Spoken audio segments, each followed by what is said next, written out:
phrase stir the pot refers to intentionally causing trouble or controversy in a situation. It is often used to describe someone who provokes tension or engages in discussions that create discomfort. For example, if someone says, "Don't try to stir the pot," they are warning you not to escalate a situation unnecessarily. The expression originates from the idea of stirring a pot to mix ingredients, symbolizing the act of stirring up a contentious topic or situation. Well, here at Stir the Pot, that is exactly what This Is Jay, Big Fan Breezy, and Philosophical P specialize in every week. So buckle up for the next 2 hours as the Triangle Offense cooks up that essential flavor. Stir the pot. Come get a whiff. Yo, it's Stir the Pot where we make it hot. Come get a whiff.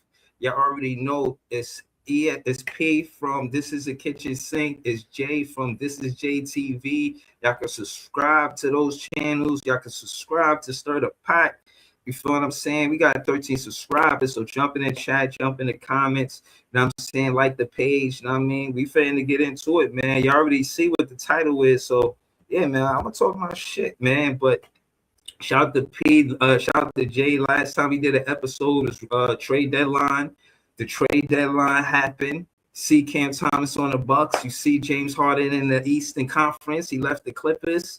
They broke that whole shit up. A lot of shit happened. I just kind of wanted to start with that because that's what we left off with. As y'all already know, let it be the elephant in the room. Y'all know I'm a fan of Cam Thomas. He went to the Bucks. Now, in my opinion, I seen Doc Rivers. He said, I had Jamal Crawford. I had Lou Williams. God bless you. And now I got Cam Thomas. So my thing is, he kind of knows what he's doing with that player. And I just think far as being attentive to what they want from him in basketball, it's going to be more in unison between Cam Thomas and the Bucks than it was with the Brooklyn Nets. But if y'all want to know how I feel about it, yeah, I feel like the Brooklyn Nets made a mistake. But I do like Nolan Traore at the point guard. I sometimes wonder what it would be like with Cam Thomas and Nolan Traore in the backcourt. But for now, we got Nolan Traore and Diego Domen. I'm happy with that. I'm happy from what I see as rookies. And to be honest, I wish Nolan Traore did this from the beginning of the season because he would have been right with Diego going to the All-Star weekend. You know what I'm saying? But yeah, man, how y'all feel about the trade deadline, man? What's the word, y'all? Let's go peep it up, Jay. Oh, man, I mean, moves were made. Anthony Davis to the Wizards. I just read today. That was crazy that so usually like when stars of a certain magnitude are about to get traded, the team will talk with the player and their agent about what's going on and everything. And I just read today that they didn't tell Anthony Davis, Rich Paul nothing. They just pulled the trigger. So that was kind of interesting there. But I think, that was a big move there. Definitely James Harden going to the Cavs. That's paying off immediately. Like the Cavs been balling the last couple of games. They done jumped up, I think, to like 4th or 5th in the East now. Did you see that Harden and Mitchell had 32 points together in the fourth quarter? That's tough. Yeah. That's exactly what you need with a Donovan Mitchell, a smaller two guard, so you need a bigger point guard than Harden to balance that, you know what I'm saying? And that was my thing that I always told you with the Nets with Cam Thomas. If you're gonna have a 6'3" point shooting guard, you gotta have a bigger point guard to be able to switch off and guard them two guards to keep the backcourt fluid. So that way you ain't running too many crazy switches with the 3 coming down, guarding the 1, and now you got Cam Thomas maybe stuck on a small forward sometimes. So, you know what I'm saying? Like that right there, you just can't do that. So, that's a big move for Cleveland. I think they might be the biggest winners in the trade deadline. That was my next question. Is that the biggest? Because impact-wise, I would say yes. That's immediate. Yeah. I think that's huge for like right now, immediately. Because Cleveland had to do something because they was struggling. Like, you know what I'm saying? They did not come out off to a good start. They really haven't had a good season. I think they were like 7th or something like that at one point in time. You know what I'm Right. saying? So Remember, Donovan Mitchell, whole point of being with the Cavs is to surpass what he did in the playoffs with the Utah Jazz. He felt like he couldn't go no further, with right. Rudy Gobert, whatever. And so, what's the furthest they went in Utah? I think With like Donovan? second round, like you know what I'm It was saying. only So the second round, right? at this point, you got to realize though. All right, if you was doing that in Utah, and now you're doing it in Cleveland, and it's different players. Like maybe it's not a them problem. Maybe it's a me problem. You know, maybe if I'm Donovan Mitchell, I got to look at the mirror a little bit. Because no matter where the destination is, no matter what the roster is around you, you just a second round type dude. But I'm gonna agree that it's hard. What do I have to do to stop doing this? Yeah, I mean, he did play bad when versus the Knicks in the playoffs. He had a low field goal percentage. He wasn't good. You know what I'm saying? And to your He's point, a Mets fan. That's why. Because he's a Mets fan, and he saw that blue and orange in New York, and he got starstruck, I guess. Because you know he's from I think Long Island or something like that, or upstate, something like that. His pops, I think, still works for the Mets. His pops worked for the Mets for like 30-something years. Yeah, I really, I want them to be good enough to take the Knicks out the East. Like I'm petty that way. I don't want to see the Knicks win the East. Like I think Cleveland could beat them, but the Knicks is tough, man. You know what I'm saying? It's hard to say that a lot of these other teams could beat them. I mean, the Bucks just Detroit could beat them. Orlando. Boston could beat them for sure. And Detroit. You said Boston and who? In Detroit. Didn't they just smack Boston? Detroit, Boston, Boston, and Cleveland. Now, I think are they three biggest threats now? Because I think I'll put Cleveland in that threat category.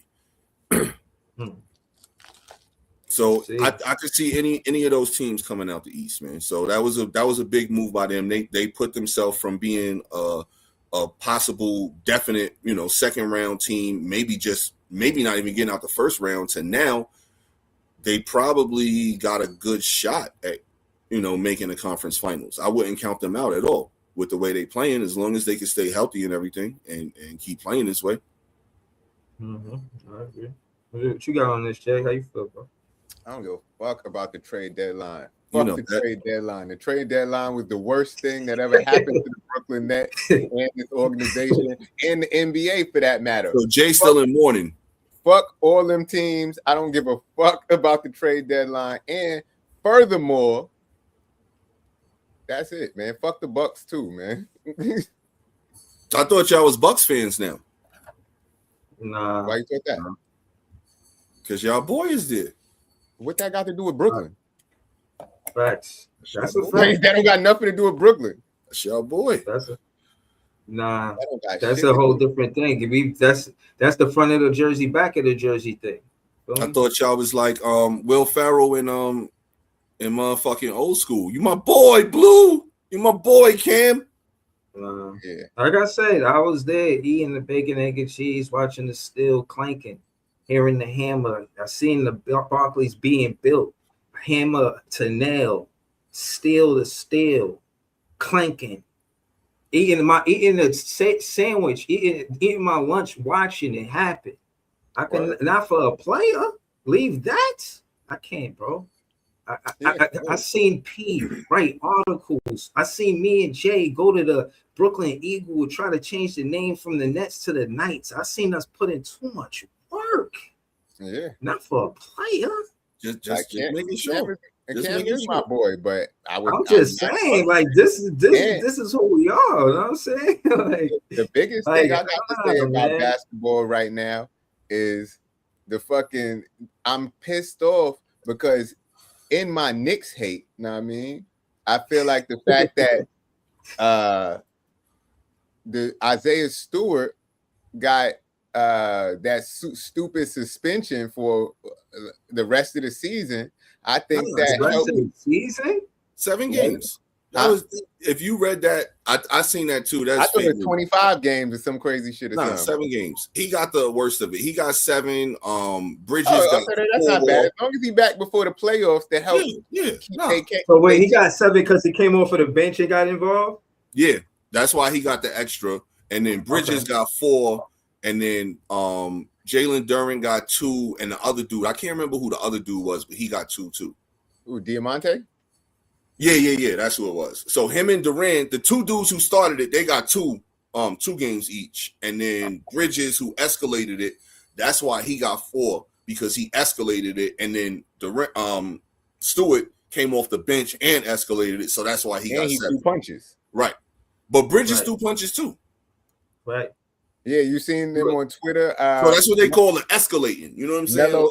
Melo and I think it was Melo and Bridges was talking shit to Isaiah Stewart, and he was like, "All right, well, let's just get in the octagon then." Both of y'all. Oh yeah. That, y'all got. I forget what's his name. His name is like Tipanat or something like that. Where he does the dude that do the voiceovers of them, what they really saying, like Tipanat or something like that, bro. I watch all his content. He had it. He was saying what happened. Nah, I don't. But to your point, the conversation before the mush, it was physical play, and he shows that part of it. Like it was a build up to what y'all said his name was. Diamante? Who he fought, Durant, who he mushed, Diamante, or whatever his name is. Yeah. Him. They showed him and they was going back and forth, cackling at each other, and it was getting physical. You know what I'm saying? Before the mush, it was actually real physical, a lot of physicality between them two. You know what I'm saying? And the mush came because a chatter, and then like Diamante, like because I guess he know the rules. You see him intentionally like charging with his head. And that's when you see Durant like, and he say something. I forget exactly what he say, but he say something when he mushing him like, "Yo, get your head, big head ass out of here." Some shit like that. He said. But I'm saying that to say that I'm not gonna lie. I'm glad it's not for the whole season, and it's only 7 games, because I thought that with Beef Stew in the playoffs last season, they could have beat the Knicks. You know what I'm saying? And he wasn't there because he was hurt, respectfully. But at the end of the day, he wasn't there. So it's like, if he's there this year, they can, you know what I mean, probably come out the East. You know what I mean? So I don't know. Yeah, that was what I was trying to say. I just feel like that would mess up what Detroit got going on and lessen the chance that they be able to beat the Knicks when it matters the most. And I got to make sure that actually happens. But what I was trying to ask y'all, did y'all see what I sent to the group chat? No. What content? Apparently,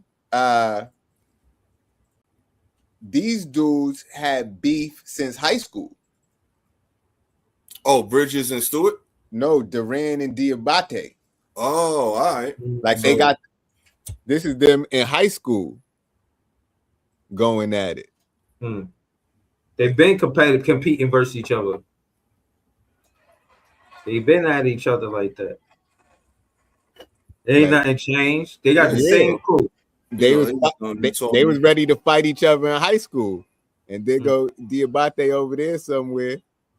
But this been brewing in the pot. Now it's heating up. Know what I mean? Right. It's just on a different level. So it's gonna be interesting to watch that. And another thing, that game was a close game all game long. I don't know, if y'all have been noticing, but the Hornets been balling lately. They won 9 straight. That was their first L, in their last 10 games. That game against Detroit, and they only lost, I think, by like 4 or something like that. So that in them close games, you think about it. Now the extra history, you think about that in them close games, is physical. Both teams want to win. You know what I'm saying? Like, that's when shit be popping off. The Malice in the Palace, when all that shit popped off, was it a blowout or was it a close game? I can't remember. I think it might have been a close game. I'm not sure. I forget. Did you put it on the vertical or the wide joint for mine? Pause. I got it on the vertical. I mean, I could switch it up. Know what I mean, have it like this. No, I mean like that. No. I mean like for the mobile phones, like the vertical. I ain't gonna hold you. I've probably skipped that part. You know what I'm saying? I probably just, you know what I mean, did the page, and I was sending the email to P, and all right. I'll get that for next time. I always wanted on the mobile, but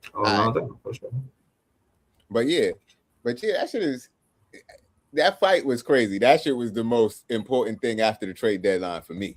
I mean, Nah, but to be honest with you, for me, I want to see a change. I just want to be part of it. Again, the Hornets are doing good business, and it, of course, is connected to the Brooklyn Nets with a Jeff Peterson leaving the wing of Sean Marks going over there to do his own thing. I mean, I gotta mention it because he was with the Brooklyn Nets first. Now, when I was giving Sean Marks credit, they was like, "Nah, that's Jeff Peterson," and I found out that the assistant coach is the one that do the due diligence. Deshaun Marks, he have signed free agents and this and that, but finding talent, going to the games, having scouts go to the games, having what players that, Those are the scouts. Yeah, scouts, but what I'm saying is stuff, and then they run it up the flagpole, and then that's what I'm saying. Yeah. The assistant coach, the assistant GM was hands on with that, opposed to Sean Marks. Yeah, the scouts report to the assistant GM. Yeah. Facts. That's how the chain of command. It's chain of command and everything, man. So, the dude all the way at the top not talking to everybody because that's a lot of people for him to talk to. So, it's people delegated in those positions to talk to them on an everyday basis about things. They say hi at the Christmas party and shit like that, but Sean Marks wasn't really in there talking with the scouts every day. Yeah, I really don't want to make this about the Brooklyn Nets, but I can't help but notice that people or that would work with the Brooklyn Nets when they leave, they become successful, in their own right. They doing good things. And I'm just acknowledging that, you know what I'm saying? Now, that being said, I feel like they're a playoff team this year. Straight up. I don't know their record. Playoff team this year. Charlotte. They'd be a play-in. I don't see them going to the playoffs. Like, okay. I could see them maybe winning a play-in game, you know what I'm saying? But it's still a lot more to do. And the bottom of the East, the playoff bracket at least, is not terrible at all. When you think about when it all settles, if we looking at Cleveland, Boston, the Knicks, and Detroit taking the top 4 spots, then that bottom 4 are going to be Orlando, Toronto, Philly. You know what I'm saying? Those ain't total pushover teams, and I don't really see Charlotte beating any of those teams in a 7-game series. I don't trust Philly. If they get out to play in, you know what I'm saying? I don't see them. Yeah, I don't trust Philly. I don't trust. I trust Philly more than I trust Charlotte. Because when the hell has anybody said they trust the Hornets? We talking Larry Johnson, Alonzo Mourning. Mm-hmm. Like, you heard anybody really say they trust the Hornets since then? I'm looking at the 1 through 6. The Pistons in 1, Celtics in 2, 5-game gap. The Knicks tied for 2, really, with 35 wins. Cleveland at the 4th with 34 wins. Toronto with 32 wins. Philly with 30 wins. That's 54 games, man. I don't know, man. Things could change. But to your point, yeah, they 4 games away, so they might be a play-in team more than a play-in. Yeah, I can see them being a play-in team. They're gonna take the Bulls' normal play-in spot. Because I seen a joke. It was like the Eastern play-in invitational. Every year it seemed like it's Atlanta, Chicago, what was the other one? It's like 3 teams every year. Them niggas is in the play-in. Like, since the play-in been started, 3-4 years ago now. Like, they always in the play-in. So Charlotte taking Chicago's spot because the Bulls they threw in the towel. Speaking of throwing the towel, y'all seen what Utah did? That flagrant. Y'all want to talk about tanking at an all-time high? They just got fined by it. Yeah, they pulled everybody in. And you know what's crazy? Wow. You know what's so crazy, P, is that it's too blatantly obvious. Yeah. It's the very first game that you make this trade. And the trade worked. The fans there, they loving it. Oh, this is the first day he get here. He's playing great. And they was killing. Yo, they was killing that game. Jay, did you see or hear about that shit? Huh? With Utah? Nah. Yo, they had like a crazy lead. I forgot who they was playing, but it was like right after they took their starters out. Yeah, they're talking about it on Breeze Part. Yeah, that shit was wild. That shit was wild, bro. Like that's tanking at an all-time high right there. You know what I'm saying? Yeah, all-time high. I don't know where this dude just dipped off to. He was talking about this, and then there we go. Yeah, they should be fined. They are. They got fined. Yeah, they should be fined, flogged, and taken care of. Like there should be some serious penalties for this tanking shit. Yo, they said no science behind this shit. We just gonna be blatant. Like, yo, we too good. No, they got the call. Yo, the coach got the call from upstairs from the GM. Yo, pull them right now. Which one? Right. All of them. Pull all. Yo, and to me, that's the wildest shit because again, like these dudes. When I say dudes, like I speak from a fan perspective, bro. They came to the game, they watching the trade happen. Like, yo, we got these seats. I can't believe we got these seats. We whooping ass. And again, you gotta remember, they was hype already about Keontae George. They watched him play, develop, and become something. And instead of again having a fan base go through all of the the years of player development for the team to get better, and then have a situation where Triple J, an all-star, come to your team. You already know Lauri Markkanen is that, especially in Utah. They love him. You know what I'm saying? And then with everything going on with Ace Bailey, and he not even somebody that's primary like that. But y'all get Triple J, y'all got a 3 big lineup. Bruh, the fans, they the ones who probably kicked up the most dust. Check on their content creators. Like they got a Utah fan like Big Fan Breezy or some shit like that. Like, bro, I'm telling you, they was probably spazzing. Like, nah, these things too obvious. Like, things probably had parlays and shit. You know, nah. How they going? Remember, they were saying that. Remember, because again, think about how they probably had a voice too. Imagine fans going like, yo, how you gonna sit him the whole fourth quarter? That's some bullshit. I need him to get one more point. He had 22 points, or whatever he had, and he needed to get one more point, and he just sent the whole fucking fourth quarter. And you trying to tell me y'all niggas ain't ranked? So again, the fans got a voice. The fans definitely got a voice. College tuition was lost over that dumb decision right there, man. Shit like that, man, for real. Not to say that he should have put his money there, but at the same time, you know, how you gonna tell somebody where to put their money, man? No, right. But case in point is, again, if it is entertainment, let's swing it to the NBA. If it is entertainment, bro, you're not entertaining the fans by pulling those players, and they not hurt. They sitting right there on the bench. That's bold as hell. It's not like they left and went to the locker room, and you know. They're in the locker room like, yeah, I don't know if I'm hurt. You know what I'm saying? This is right That's what there. Happened. Like, you got the call. There's no other way. Danny Ainge is still a GM out there, or president of operations, I think, right? Danny Ainge probably called him like, yo, pull him. So yeah, they got it. If that's how y'all gonna do it, y'all gonna do it like that. Y'all bowlers, that's just gonna show the world y'all doing that. Like, and then now you got that reputation that stitches on them.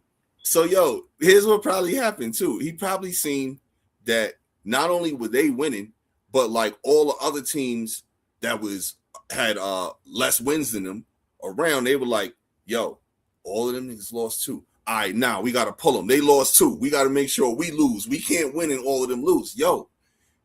It's for real, man. Everybody's trying to get to that bottom 3, bottom 4 spot, man. Like to be able to have a better chance at a better pick in this draft, man. And unfortunately, this dude Caleb, man, you know, the word came out today that he got, you know, fractured left hand or wrist. I can't remember what it was, but I was watching the game actually, and I seen when it happened. Like something happened. You know what I'm saying? He went back to the locker room.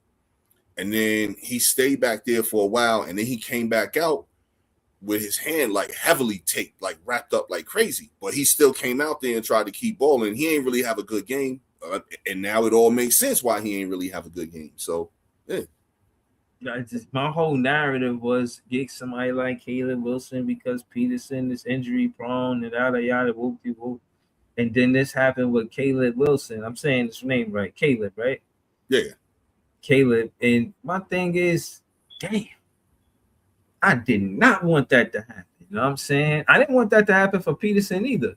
You know, I just heard that and I started hearing it because and they do make a good point about Kyrie Irving and everything like that. But I did tell him, like, yeah, Kyrie Irving was nice, but trust me, ain't no LeBron coming for Peterson. You know what I'm saying?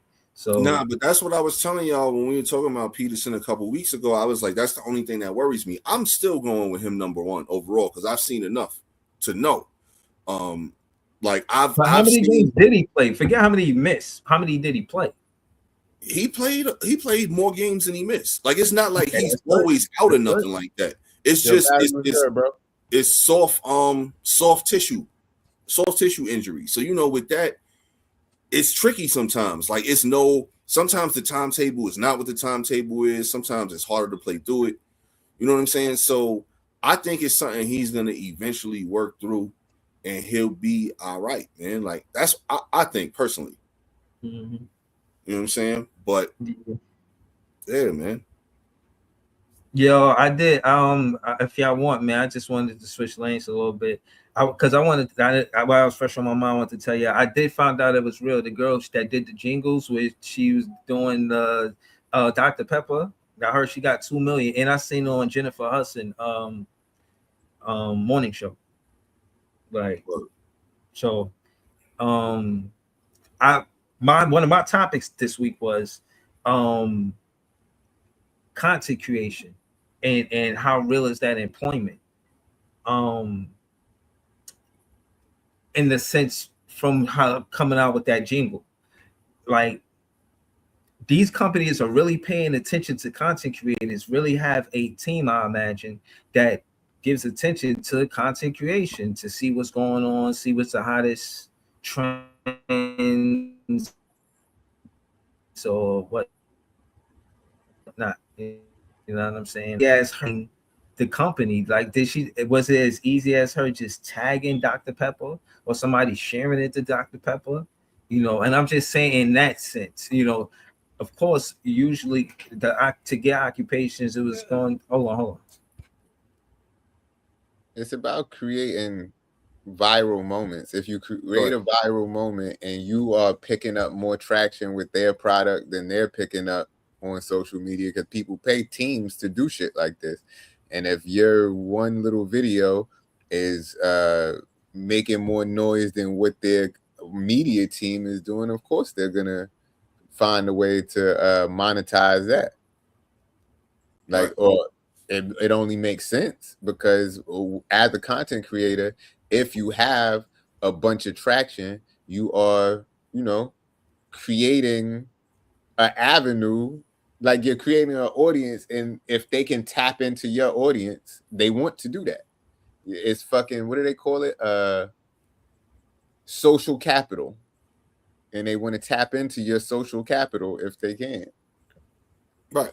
It's basically you scratch my back, I scratch your back. It's the oldest fucking trick in business. And it's no different right now when it comes to content creators, because right now it's a lot of money to be made on the internet. So everybody wants a piece of the pie, man. Like business is always going to be business. It's just different avenues of conducting that business, really. Yeah. And really it's all about creating the traction, the impressions, all of that shit. If you can get that, companies want to be in business with you because they are trying to figure out how to do that. Right. Like, cause back in the day, you throw a commercial on, everybody who's watching TV has to watch the commercial. Now people don't have to watch commercials. They could fast forward past commercials. They could watch it whenever they want to watch it. So if they find a way to put the commercial into what people are actually watching and then take what people are actually watching and turn that into a commercial, why wouldn't they? All right. And then like you said, Jay, too, also people, the imprint, because if you really think about this, so go even deeper. Let's say if you're not just watching traditional TV, cable, that type of thing. Let's say you streaming like ESPN. Let's say if you streaming HBO, Paramount, whatever, you're going to get commercials on some of those things, but it's going to be the commercials that you want to see. You know what I'm saying? Because your IP address, everything that's to your IP address, if you're streaming through your Wi-Fi, your IP address is picking up everything you search, everything you've done, where you work. You know what I'm saying? All of that stuff. So you're gonna get those type of ads to you right there. So everything is all about that imprint. You know, everything is all about what you search, what you talk about, all of that shit. It's crazy. Right. But shout to her though for I forgot. I keep forgetting the jingle, but it was funny. Dr. Pepper, baby, it's good and nice. Do. Yeah, there we go. That fire. Right. Do. And now she can do some things. Mm-hmm. Right. And watch, it's gonna be another company. It's gonna be Rent-A-Center, baby. It's good and nice. It's gonna be. Or she might switch it up and just hit them with something else for another jingle. Like she might now, get into like the jingle business where she getting $2 million pop from every company that she writing one for. Definitely. I like the challenges, the content creators that said, as a parody, they're like, oh, word. I seen somebody do a Popeye commercial. It was fire. Like the dude did a whole rap of Popeyes and dude was singing about how Popeyes chicken and all of that. Shit was wild. But again, man, there's talented people out there. You know what I'm saying? I brung this up to say that social media has created jobs. It's not just something that you just go and you could just spend time on. There's people who make money off social media. Big companies are changing the way they do business because of social media, the way they can access people, how fast they can access people. But to keep it a stack. Keep it a stack. And I'm not saying the girl not talented, but I gotta keep it real. Part of the reason why the video went viral is because people was making fun of Shorty. Like she was fat, but she's fat. I didn't see that part. I see. I'm a fan. That part of the algorithm never got because she's big and she's saying Dr. Pep. She can't really sing. And she's singing. People are just reposting the video because it's something funny to laugh at. But then jokes on you, motherfucker, because you made her a millionaire. Like, that's how the internet works. Like, people shit be offer something negative, it could turn it into a positive. And shit, offer positive shit, they fucking don't pay it no attention. Word. Yeah, I'm not gonna lie. It's this. Like even Casanat, I be telling people that Casanat, people don't realize how Casanat got famous, but he was streaming every day for a month or some shit like that, and he got famous because a rat ran across his room, and people was just making fun of him like, this nigga dirty, look, he got a rat in his crib, this, that, and the third, and just the fact that they keep posting it, reposting it, more people found out who he was. Like, it takes that's an interesting like to me that's an interesting story because I thought it was just because of the room. I didn't know he had a viral moment and that's what it was. Like I didn't know that. You know what I'm saying? I just thought it was because of the content that he was creating. In his red room, when he was streaming in the Bronx with the red room, a rat ran across the room and people in the background of the comments like, is that a rat? And then mad people clip it, repost it, clip it, repost it. And then now everybody like, who is this kid? Like, it'd be mad negative shit that goes viral. Or it got to be something that people never seen before. Something like, yeah. No, that's facts. That's 100% facts. It's not. It's kind of crazy because it's no different than kind of anything if you think about it. Music, art, whatever. Like sometimes some of the most talented people don't get noticed, but if it's just some random moment, some random meeting, some chance, whatever, boom, there you go. Now you got something out of nowhere. It's no different with content creating. It's no different. You can have the dopest show, but not have a ton of followers, but some wild shit like a rat running across happened, and now all of a sudden you buzzing. Oh shit! Look, it's a rat. Right now you buzzing just off of that. It ain't got nothing to do with you. Like that, yo. It's crazy. That's how that's how a lot of shit is, man. Shit, we need a rat to cover across the screen right now. Nah, that ain't happening here because I got You got a cat. Predator over here. Got Predator, man. Baby Predator. But Wow. what I will say is plot twist. I like the charisma to all of these different celebrities coming to his spot after the fact. Him having all of it makes sense because of that viral moment. Now that you said that, all of the stuff that he was doing is like he embraced the fact that it happened, opposed to saying, "Oh no, it didn't happen."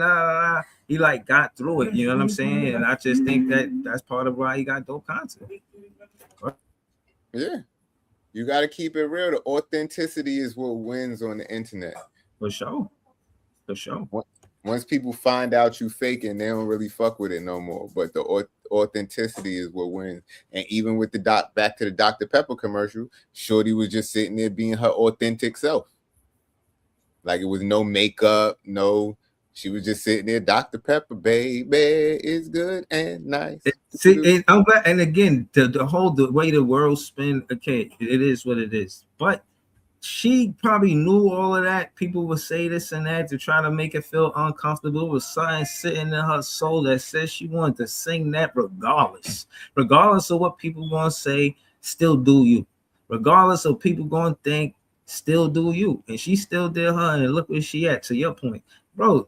Again, that's what I'm saying. Like, it's just a lot of people to celebrate. You know what I'm saying? I'm just plugging my show, fan of the people. But yeah, man, it's a lot of people to celebrate. You know what I'm saying? Not just entertainers. You know what I mean? But that being said, that is entertainment. So that really wasn't a good example. But yeah, I just think that social media did give a lot of employment to content creation, and I like how companies had, on a business note, change hands and did things differently. And part of the reason why I said that ESPN kind of, I won't say fell apart, but I mean, this is stirred a pot. I do feel like because of the way the internet worked, where you get the super chats, where you could actually contact who you listening to live, that interaction between the fans and somebody actually talking right now with a super chat, that interaction immediately right away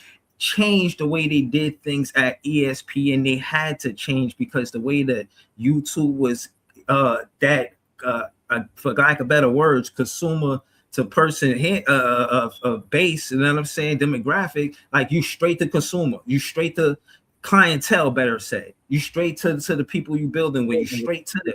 It ain't no middleman. You ain't gotta wait for a commercial. All of that stuff ain't happening. You could, you know what I mean, hear what you hear on ESPN, then you gotta deal with the commercials, you gotta deal with this, you gotta deal with that. And yeah, they still did good business for a long time, but I mean, I'm just saying, a lot of things is changing, and I think a lot of that contributes to the way social media has impacted the way TV is watched.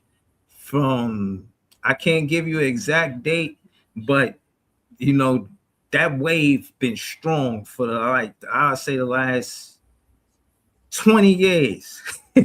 Social media have been changing the game for like the last 20 years, been employing people, and I'm just being observant, man. That's all.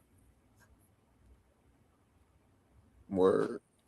Yeah, I mean, feel like we done beat this horse dead, man.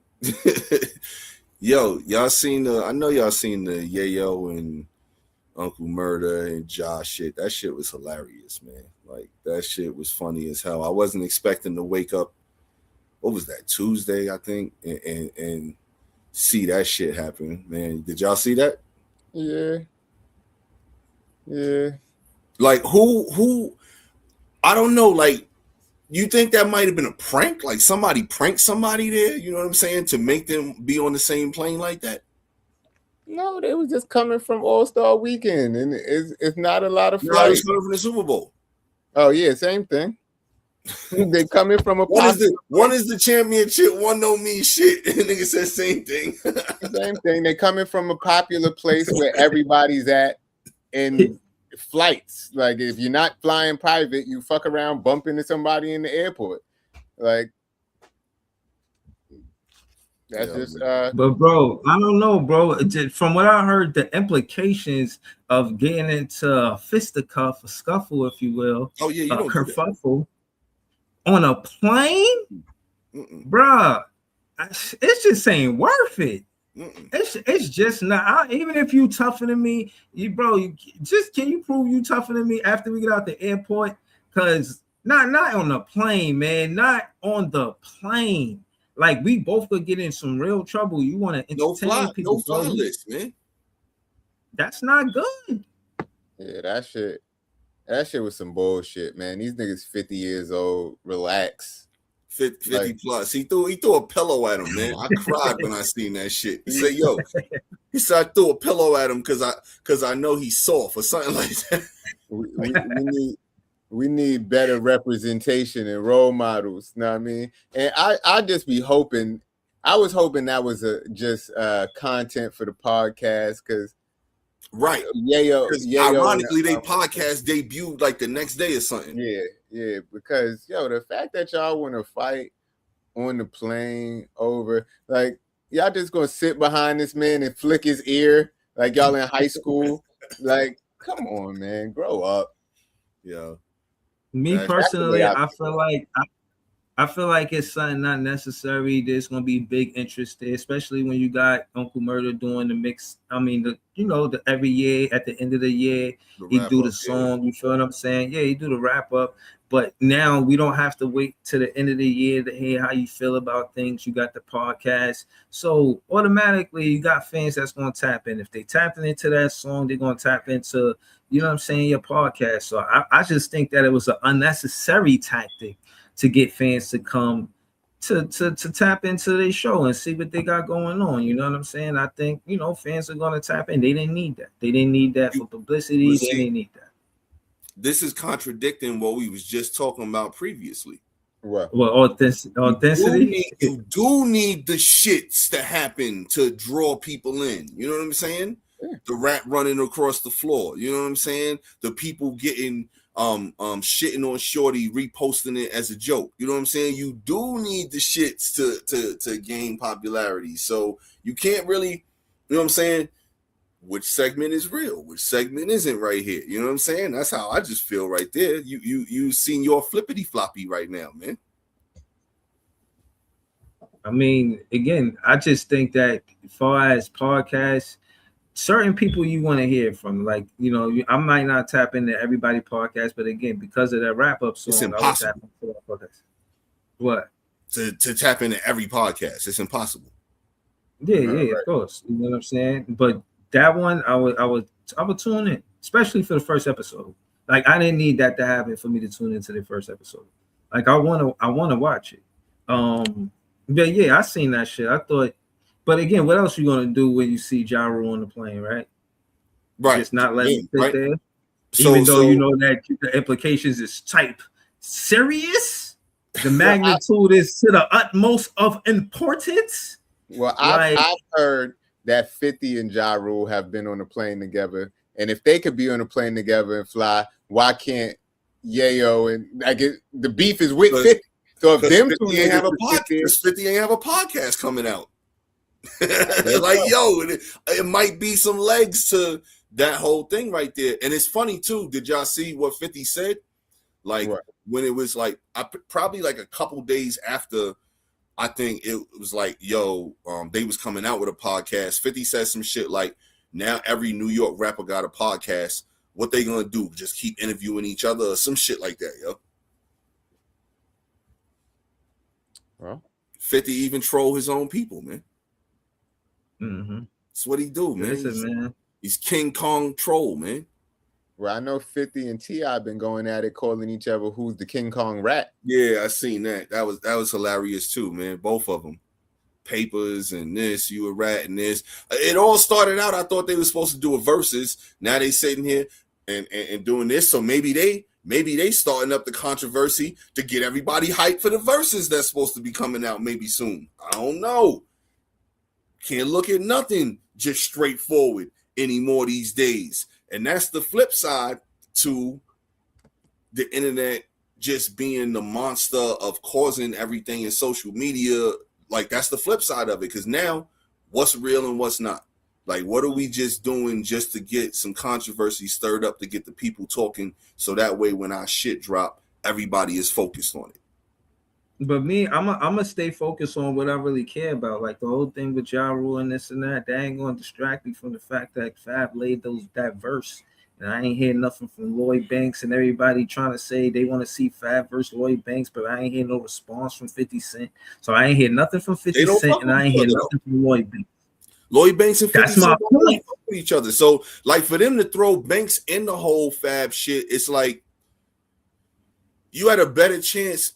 And it's not a comparison with Yayo or Uncle Murder, but like Banks don't rock with them. So that was like I didn't get that at all. But I get maybe people want to see a versus between two dope lyricists. Yeah, that would be dope. But like the whole 50 aspect of it and all of that, hoping that he was going to jump in because of that. Nah, like hell no, that shit wasn't going to happen.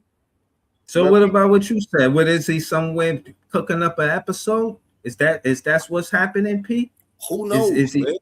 All I know is he parlayed that shit into a DoorDash deal. So, like I said, 50 playing chess, man. He's not playing chess, man.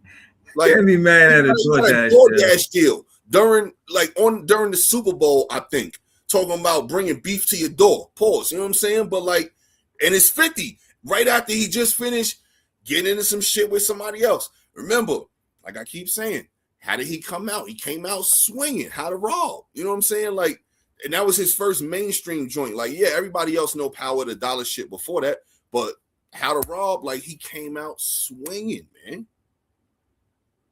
So I expect nothing less from him, man. But to just try to pick and start every, situation that he possibly could, man. That's he been doing that shit to blow up before. He's the master of all of this this social media beef shit, the social media controversy shit. He's a master, man.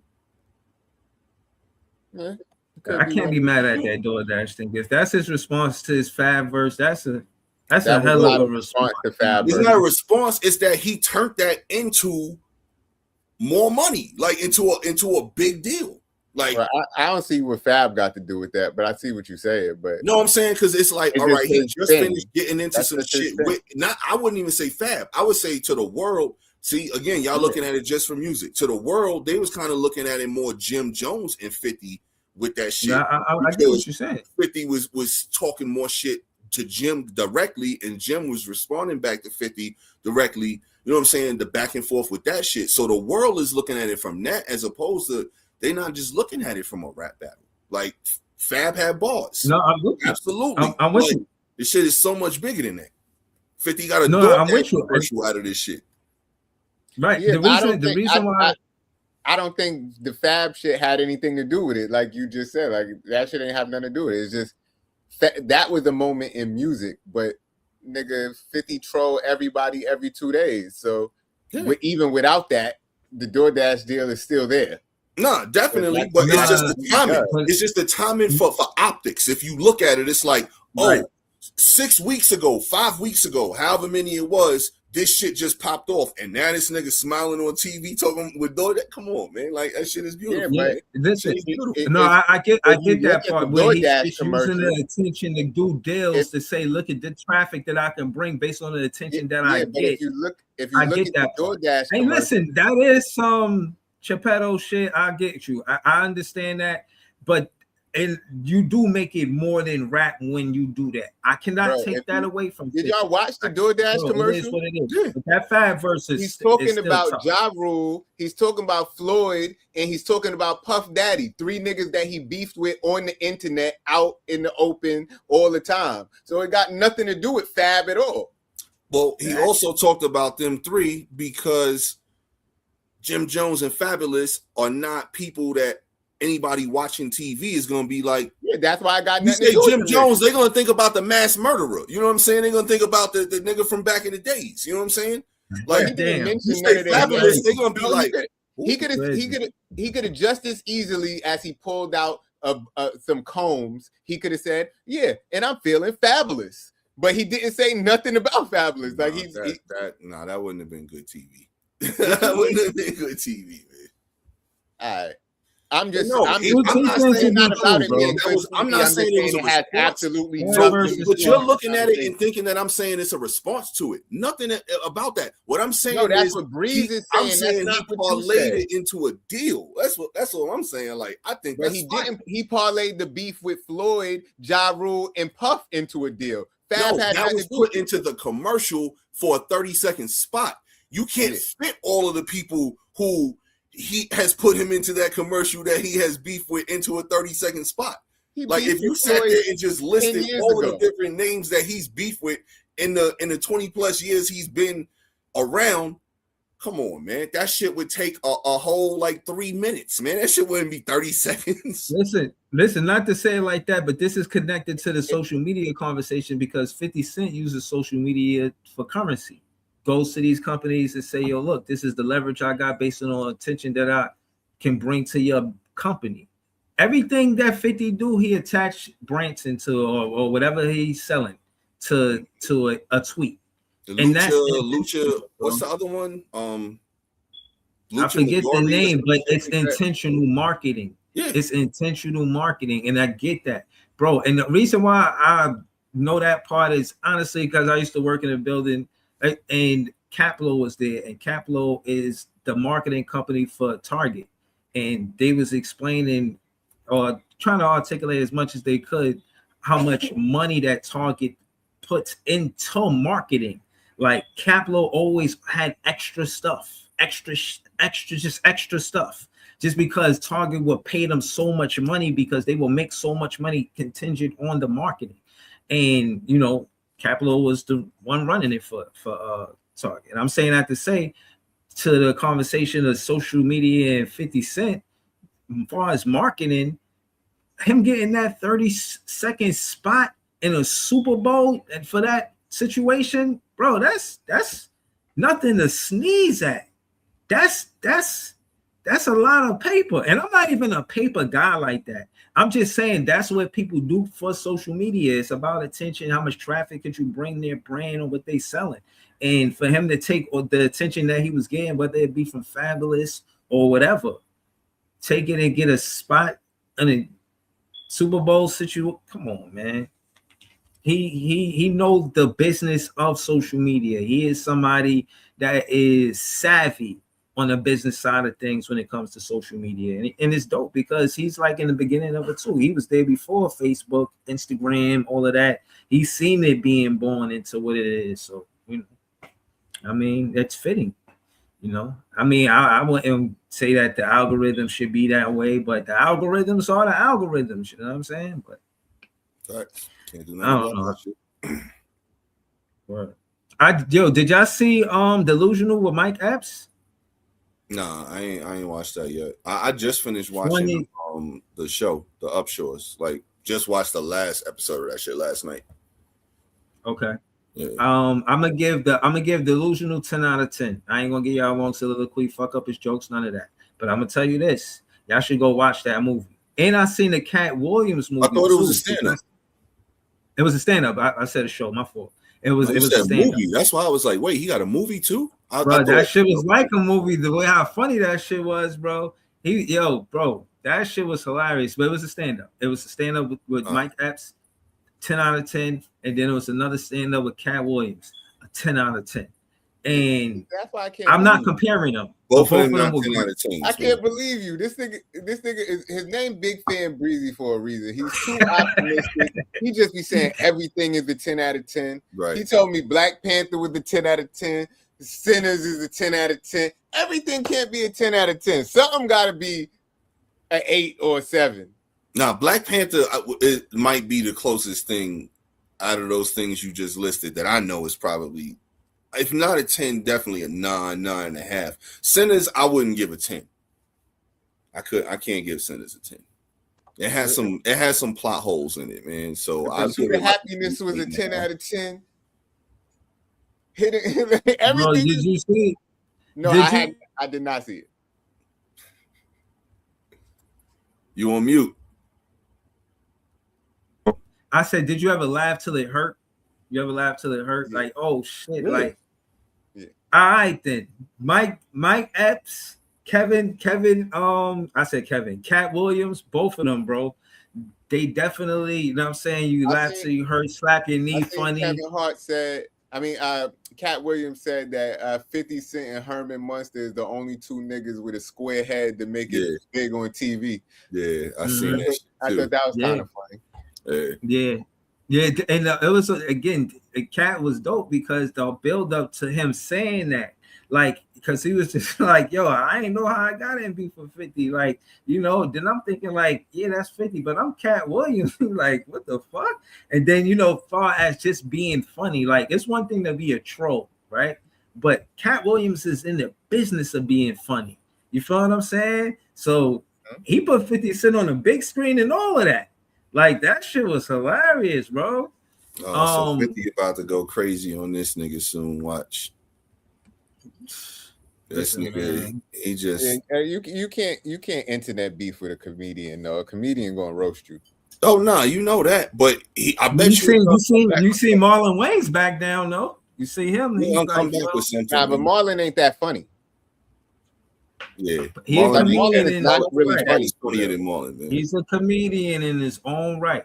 He's not funny though. He said in his own right. He is a comedian. You don't got to say in his own right. Like you just co-signing Jay saying he ain't funny right there. That's what that shit sounded like. Listen. I'm not saying he wanted to. I don't think he wanted to. Not Damon or Keenan.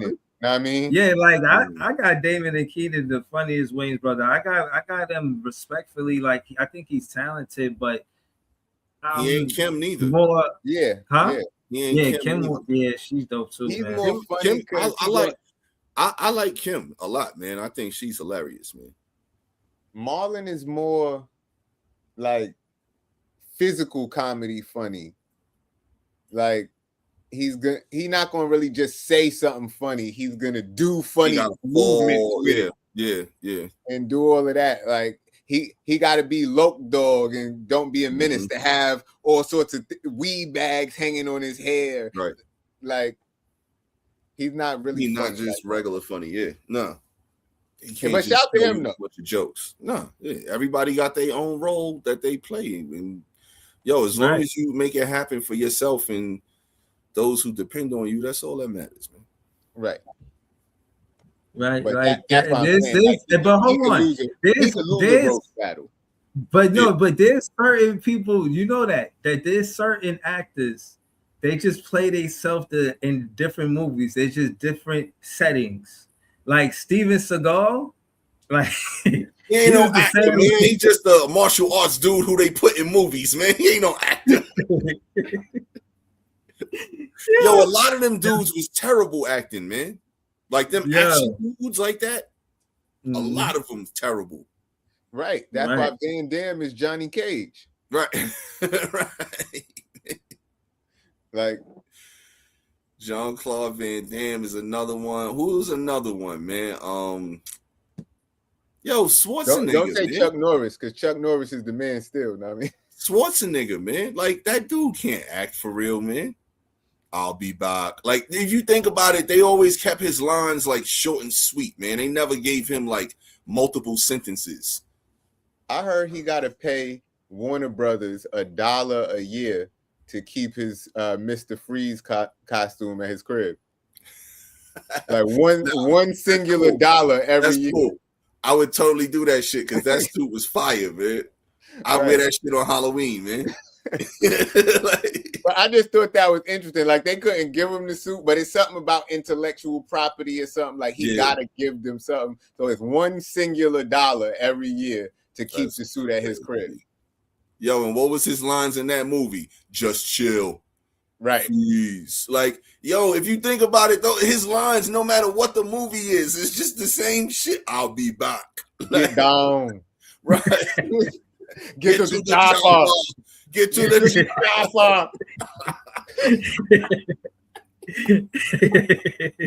I swear, man.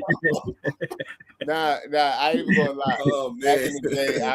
Back in the day, I had a funny ass hook. I was gonna make a song called "Do the Arnold Schwarzenegger" and get down, get down, do the Arnold Schwarzenegger and get down.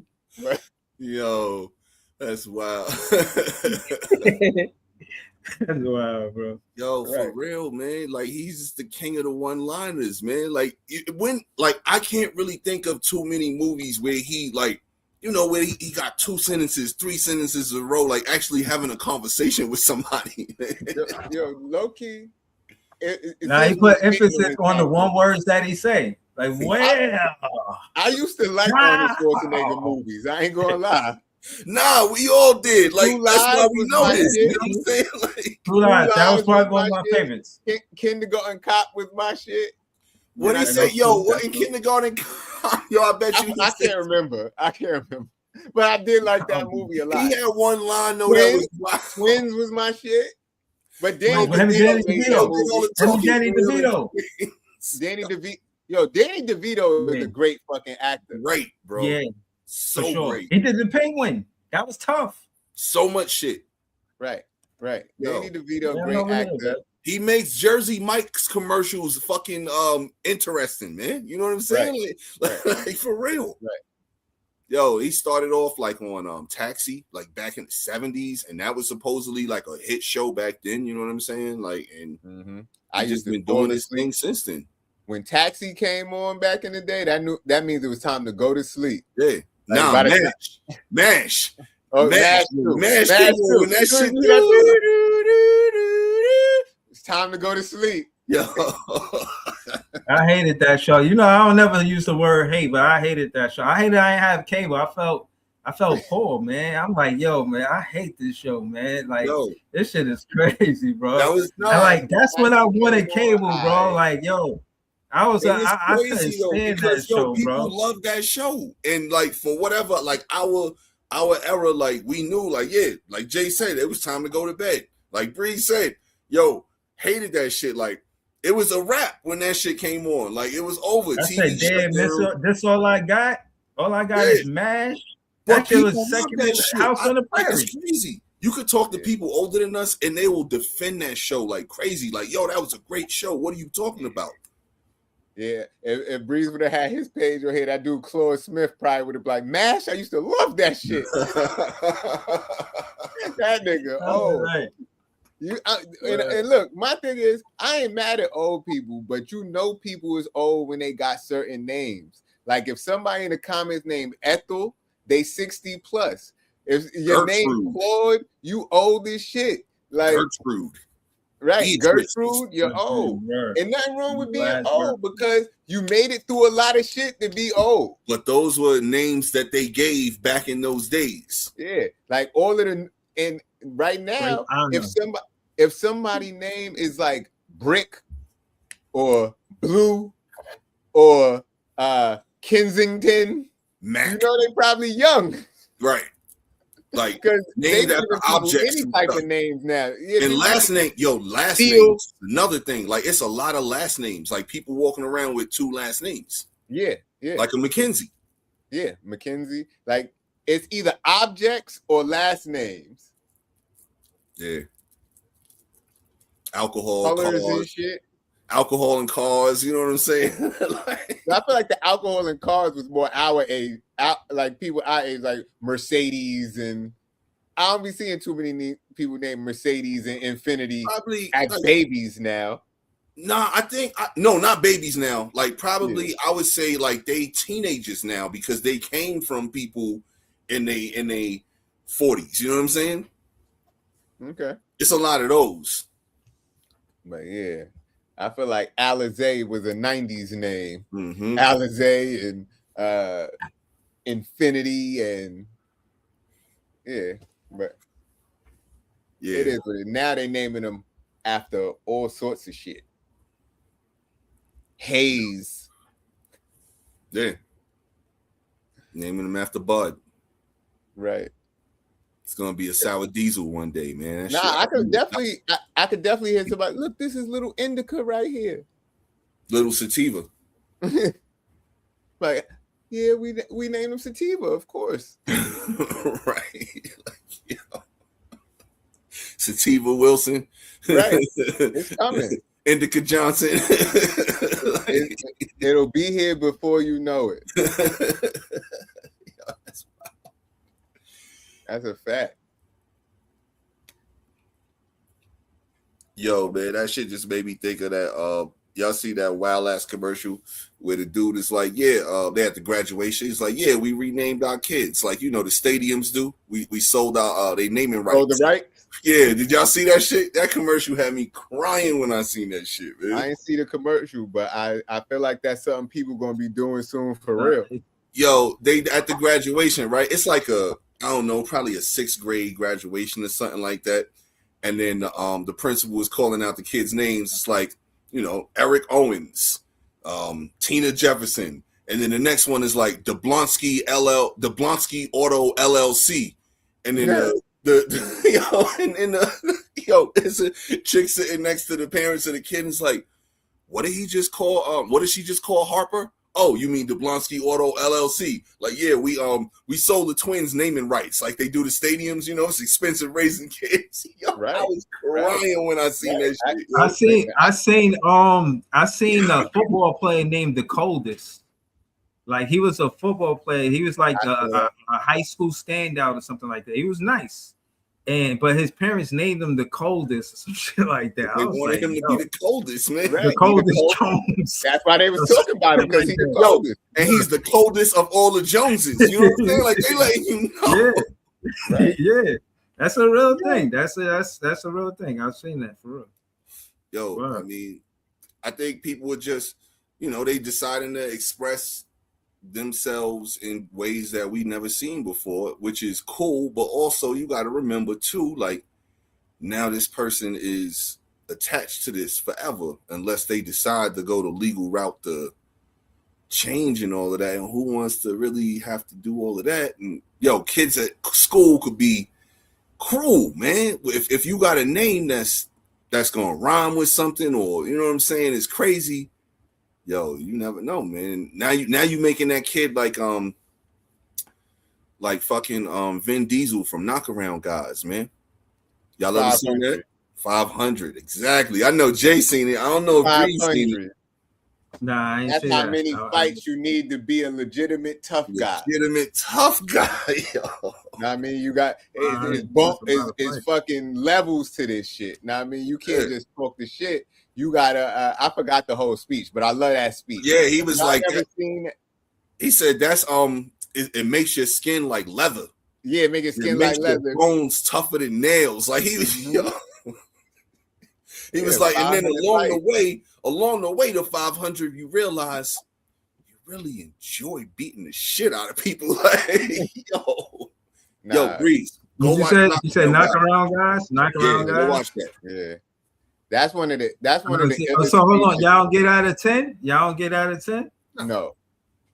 But that scene right there is a 10. Crazy scene. I feel like that one scene, that speech, I give that speech a 10. But the movie as a whole, no. Yo, and you got to just watch that scene, bro. Like it. We don't want to earn a 10 from me. Yeah, because I get. Like, as a show, Boondocks is one of my favorite shows. I wouldn't give the Boondocks a 10 as a show because some of the later seasons were kind of but it's a great show, but a 10, no. That's hard to get, man. Like, I personally haven't, I wouldn't say like that many movies I've seen in my life are like perfect to give it a 10, or that many shows. Like, I would give The Wire a 10. As a show, I could probably go there too. I would give Sopranos a 10. Great fucking show. I would give The Sopranos a 10 as a show. You know what I'm saying? Yeah, I want to give Sopranos a 9.98 just because of the fucking finale. And then, I knew you was gonna say. Like, you can't end a show like that. I hated that fucking end, bro. With fucking Meadow parking the fucking car for 20 minutes in your own way, huh? They wanted you to interpret what happened in your own way. That's what I thought. The way I saw it, and I feel like they were showing you that Tony died. So once you die, it's nothing. It's just nothingness. Right. I mean, but I don't know. Like, it pissed me off just because Meadow was parking the car for 20 minutes and build up. That shit pissed me off. I remember sitting there. I think we was all in the same room watching it. Like, yeah. Just like I was so pissed. But again, I had to go back and watch it, and like Yeah, after watching it a few times, I'm like, all right, I think they want us to take this character wherever we want to take him because the character is no more. yeah, I watched a bunch of think pieces on it. I watched Match. Man, that shit pissed me off. Clean. I'm still giving it a 10 though, man. I'm still giving that shit a 10. The reason why I think I got lucky watching The Sopranos is because I got the binge watching. You know, that week to week shit is bruh, that shit a lot, man.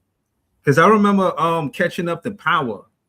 But to just again to your point, yeah, both of those shows, The Wire and The Sopranos, are 10. I agree with y'all. OG Power, I'll probably give it 8. Okay. Yeah, I won't debate an 8. I'll give Raising Kanan a strong 9, almost 9.5. That's to me the best out of all of the Power shits. Raising Kanan is fire, nigga. Okay. Yeah. They do got an 80s feel to it. I ain't gonna 90s. 90s. Yeah. That all the gear, like the everything. And it's basically Kanan's backstory. Him when he was a teenager coming up, getting into the game and all of that shit. But the characters on that show are really good. That shit is well put together. Like, yo, I'm actually rewatching that shit right now. I never watched it because I didn't like the original Power. But I just feel like y'all seen it, and you could tell me this. I feel like Joey on that show was acting like Lex. Like he took some of Lex energy and put Lex energy into the character. He ain't like Lex. Like I think, you know what I'm saying? He ain't up, but he is kind of a little. I could see it a little bit. You know what I'm saying? Like, because I saw some of the scenes from it, and then I feel like he was trying to take some of Lex's mannerisms and put it into his character. But I could be wrong. I don't know what he was doing, but it just seemed like it to me. Nah, I could see a little bit of what you're saying. Like I said, I just don't see, like, you know, nigga Lex. I think about Lex like, you know, he up. You know what I'm saying? Like he ain't up and Joey's character ain't up like that. You know what I'm saying? But he is kind of on a little bit of what you're saying. I could see it a little bit, like knowing Lex, you know, and watching the character. But nah, I'm telling you, that show fire. I'm telling you, if you watch that shit, bro, you'll be like, nah, I like this, and you'll watch the whole shit. The last season coming up, so that's why I just started rewatching it from season 1. And yo, to me, normally season 1s in shows take a while to like build up. This shit out the gate is like, because me rewatching it, I'm like, oh shit, I forgot all of this happened in the first 2-3 episodes. You know what I'm saying? So yeah, that shit crazy. Yeah, I might check it out. It's the best out of all of them. The worst out of all of them was Tommy's shit to me. I've heard that. Tommy's shit was probably like a 6.5, 7 on a good day.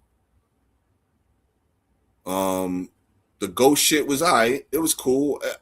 It was a little worse than the original one. Probably like a 7, 7.5. Game of Thrones was good, but I wouldn't give it no 10 neither. But yeah, I never got into that. Game of Thrones was a good ass show because usually I don't like all them period pieces and old Dal and Doth and this, but that shit, once I started watching it, it got me into the show and made me care about what the backstory was. So then I had to go back and watch it from the beginning. And then like after that, had me talking in old English, you know what I mean? That show is just too real. Like shit. Like I don't like shows with dragons and fairies and shit. But in the show, they don't believe in dragons and fairies until you see some shit, and then you're like, oh shit, it's a fucking dragon.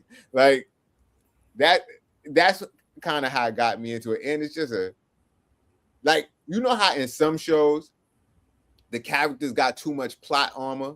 Like, you know, this character can't die because he the main character of the show.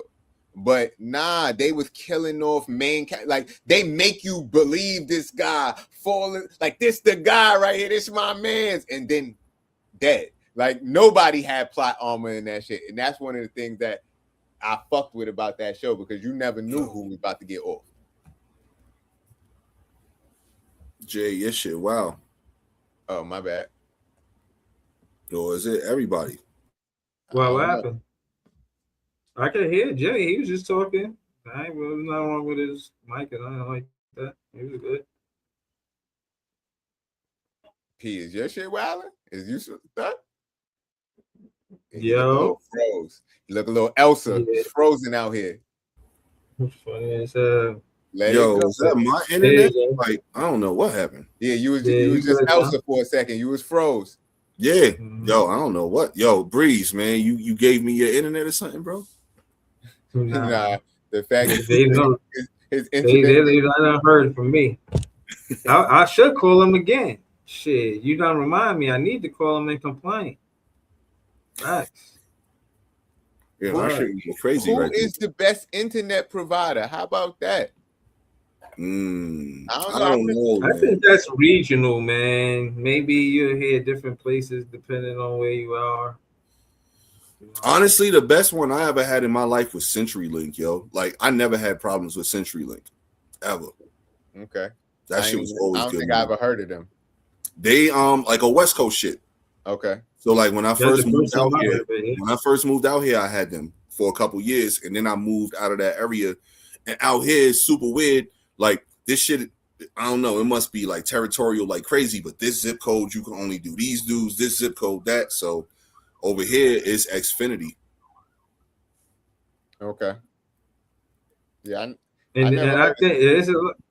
Yeah. Yeah. Go ahead.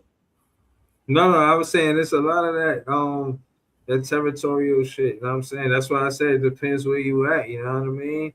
Like they be having they little zone, I won't say wars, but you know, they definitely try to create some elbow room on where they could and could not be, you know what I'm saying? Like it depends where you at. I never heard of CenturyLink. Like you said, they probably dominating in that one little section. You know what I'm saying? Like we got all of this locked. You know what I'm saying? Nothing fucking with this. You know what I mean? Yeah, we ain't across the world, but with this little area right here, this right here, this us right here. You know what I'm saying? Yeah. So, you know, and I think sometimes less is more. You know, you probably get more quality because it's not such a global, you know, service per se. It ain't about the quantity, it's all about the quality. Real rap, scrap, we gotta buy Quantum Leap. Know what I mean? That's a fact. That's a bar for me, actually. That's tough. But y'all heard J. Cole album? I was thinking of that when you said the coldest. No, I ain't hear that shit. It just dropped. I heard some of it. Yeah, like last week, I think Friday, probably. Nah, I'll probably take a listen sometime this weekend. Yeah, he dropped the double disc called The Follow. I like what I heard. I like the freestyle where he addressed. He said they dropped me from the top 3 because of the apology, but watch when they doubt me. No. That's totally different. Again, no, my thing is, I'm just giving my critique on it. You know, no, that's not on the album, my brother. He had a mixtape. That's a mixtape. Oh, that's yeah. That came out. His album has nothing to do with the top 3, bop beat, none of that. Okay, then I was talking about that mixtape. I like him addressing that, but the album I didn't hear that. No. Yo, was he really selling his mixtapes out of his trunk for $1? Yeah.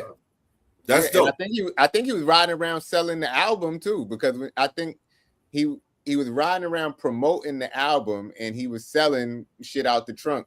But that I don't know. The mixtape I thought was super fire. Super duper.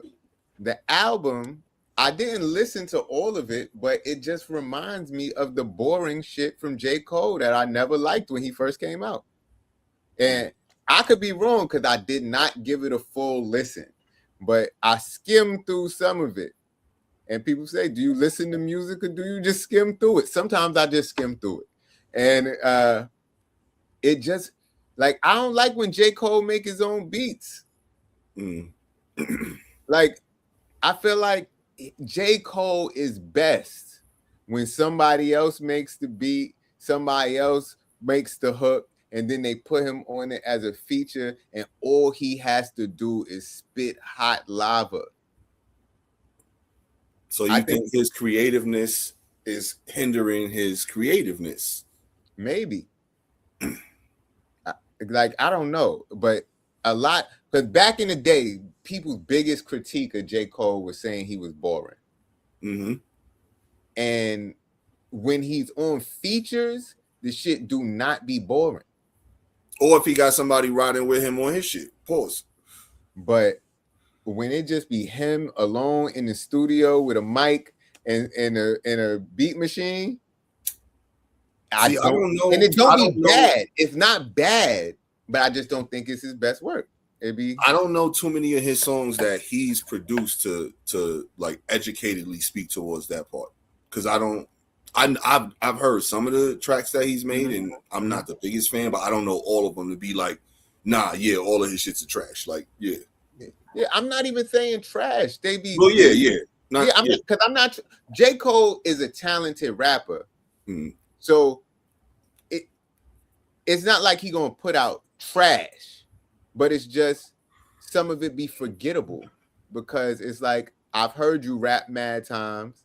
Like, it's not like he's a guy like 50 that's rapping about something like that's in your face and you're gonna remember it. Right. Like, it's just. Yeah, he rapped good again.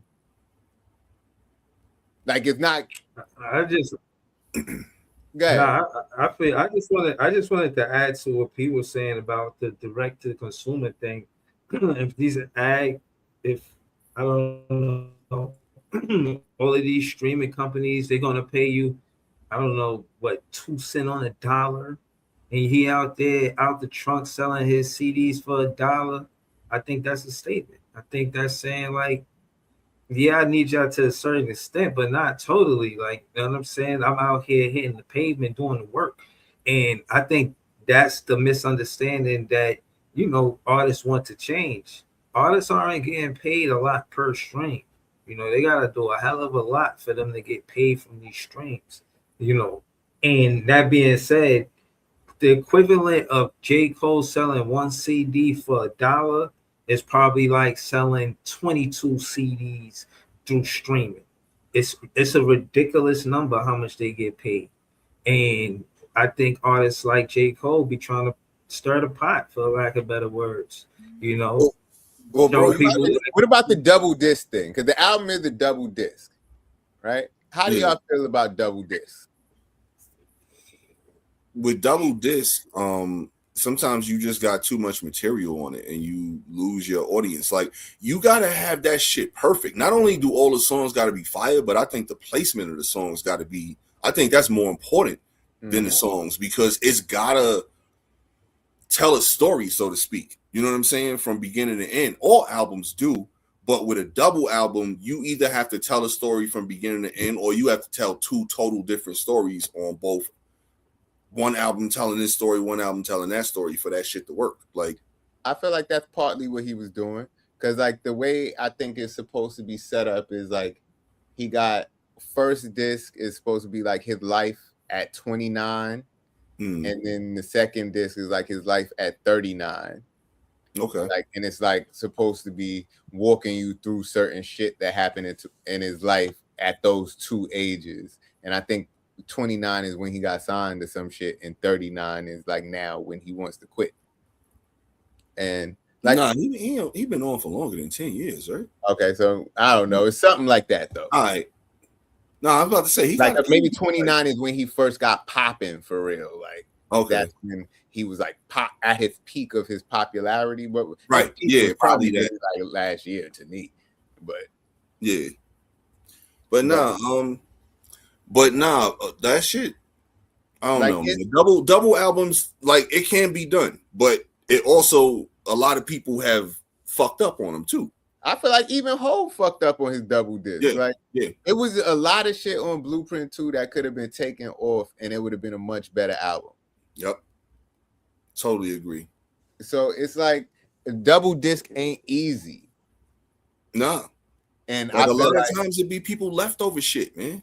Like it be shit like that. Just all right, yeah, we just need something to fill 3 more slots to make it even. You know what I'm saying? Or something like that. And then that's when you get some of that subpar bullshit that could have, you know. He got a song on there talking about what if Biggie and Pac was still alive. I think he could have kept that one personally.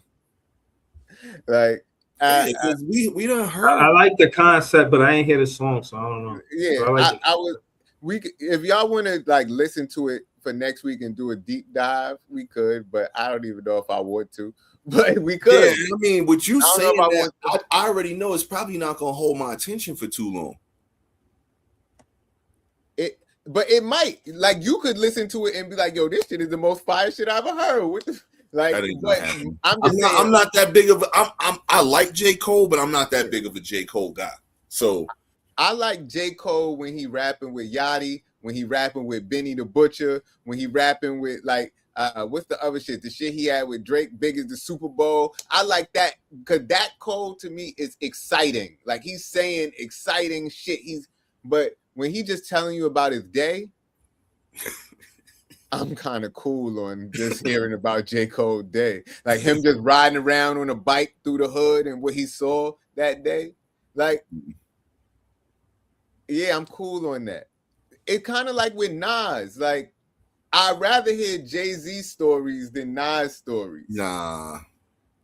I like Nas's stories, man. I think Nas is a very, very good storyteller, man. Yeah, but when he telling stories about other people. Nah. Not his story. The shit that he was talking about, the backwoods shit. Yo, that shit is one of the best shits ever. That shit was crazy. That song is one of the best story songs ever. I mean, like, I was listening to I Gave You Power today. So I was about to say I Gave You Power. I was listening to that earlier today. Like, a lot of Nas shit to me was a snooze fest. You know what I mean? It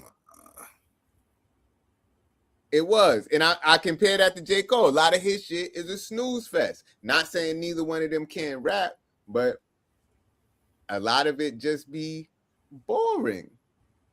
Like, you got to be in the mood to be. So to me, you know who I know you like. I know who you like. If you think that's boring, and I wanted to bring him up, La Russell. La Russell got good, energetic, fun music. One for two. I do like La Russell. He did something very. To contrast what y'all saying about J. Cole selling his album for $1, La Russell out here selling an album for 10,000. I was just about to say that. I was just about to say that. You know what I'm saying? It's like that's this crazy. dude. Kyrie but not for everybody. Irving. It's really a pay what you want thing. It's like a pay what you want thing. But Kyrie bought it for 11,000. Kyrie Irving bought it for 11,000. Somebody else and again, it's a format where his fan base get to buy in. It's another scenario where they get to buy a song, stock of the song. So if the song do good, they get a piece of the song. Like, he doing a lot of innovative business things from direct to consumer. And again, they just trying to avoid all of these streaming services who make the cut unfair. It's an unfair percentage. You know, you get a little, they get a lot. You know what I mean? And I think he did a lot to avoid that. And shout out to La Russell for the way he's doing business. But I'm glad he just got signed to Rock Nation with Jay-Z. But hold on, I'm glad you brought that up real quick, bro, because that's been the music business forever. If you really think about this, you think artists got money off of the radio play back in the days, or Hot 97 or KISS or BLS or any other station across the country? No, the record companies had to basically pay the radio stations to play the records. And that's why records be in constant rotation, because those was the record companies, they were paying more money for those songs to be played constantly. So that's always been the music business. What streaming is, what the radio used to be, all that is basically advertisement for the artists, for people to hear their stuff. So now they can make money off of everything else. The shows, coming out to the shows. If you're on the radio, they want to come to the show. Bro, so streaming ain't really the villain here. That's just how the music business has been set up forever. Yeah, but that percentage, as far as what they were showing, was crazy. Yeah, Right. but I mean, bro, like this is what I'm saying. Like the radio wasn't giving them shit. The radio was, yo, you could come up here and have an interview. That was how you got paid. Yeah, it's just I seen people giving LaRussell a lot of flack just for the fact that he signed the Rock Nation and he's been championing the independent shit for so long, and now he's talking about independent, but then signs to Rock Nation, and they talking about J. Cole, who was on Rock Nation for so long, and now he's likening his time on Rock Nation to slavery on the album. Wow. So I don't know. It's just a lot of like juxtaposition between LaRussell and J. Cole right now. So I'm curious to see more conversation about that. I think the difference between and you know, shout out to Wu-Tang, because I met Wu-Tang trying to sell me a t-shirt on Franklin Avenue, bro, on my way You to met the football practice. whole thing? Yeah, it was a lot of it. It was Wu-Tang fan. We got the t-shirt. Wu-Tang, you say I met. Oh no, but I'm gonna keep it real. It wasn't. I didn't see Method Man. I didn't see Raekwon. But it was just a bunch of niggas repping. But yo, they didn't look like salesmen. I'm gonna keep it real with you. Like, yo, yeah, we got these t-shirts. I'm like, nah, I'm good. Like, you know what I'm saying? I wasn't pulling out no money in front of them niggas. like hell no. Yo, like that's how they look. When I met ODB, he wasn't pulling out neither. Them niggas, like hell no. No, seriously. When I met ODB, and well, I didn't meet him for real. I seen him, right? I come out my crib on Gates. Like I come out my door. Like I come out the door and I'm hearing some cling, cling, cling, cling, cling. I'm like, yo, what the fuck is that noise? So I go and like try to look up on the roof landing, and it was my neighbor getting plowed by ODB. Like his chains was clinking, clinking, clinking. Yo, like, rest in peace to Dirty. I was like, yo, what the fuck? But apparently, my neighbor was one of his BMs. But yeah. I didn't know. But you found out that day. Right. Now I mentioned the thing with Wu-Tang is that they were selling these shirts direct to consumer. Like they was really out there in the field trying to sell you their merch. And this is way before social media. This is again direct to consumer. Like they was out there hustling, you know what I'm saying? So I just said that to say the direct to consumer, that's always been the thing. You know what I mean? You put the middleman in, not to say it like that, but that's what the streaming services is. So you trying to you in the middle of me getting to the people. I can't get to the people without you. So that's why you're doing what you're doing as far as the percentages. And I don't know. You know what I mean? But I didn't hear that. And now that you said that J. Cole likened Rock Nation to slavery, I'm like, oh, I'm curious to what he means by that. I'm curious to bars that led up to it and the bars after. Like, you know, like what's going on? You know what I'm saying? Like, what's happening? At the end of the day, it's still a record deal, and record deals are what they are. They loans with terrible interest rates. Right. Like, most people could go to the bank and literally get a better loan and put their own music out. But, you know, you don't have the infrastructure that comes along with it, but you can pay for it once you get the loan. But yeah, that be what it be. But shout to J. Cole though, shout to LaRussell. Both of them are putting out good music, you know what I mean? And it seems like J. Cole wants to take a step back from music and do more, step back from rapping. And he said he wants to produce a lot more for other people. And LaRussell seems like he's trying to make a bigger leap in his career because what he's been doing thus far is got him to where he's at, but maybe he feels stagnant there and wants to, you know, have a big worldwide hit somewhere.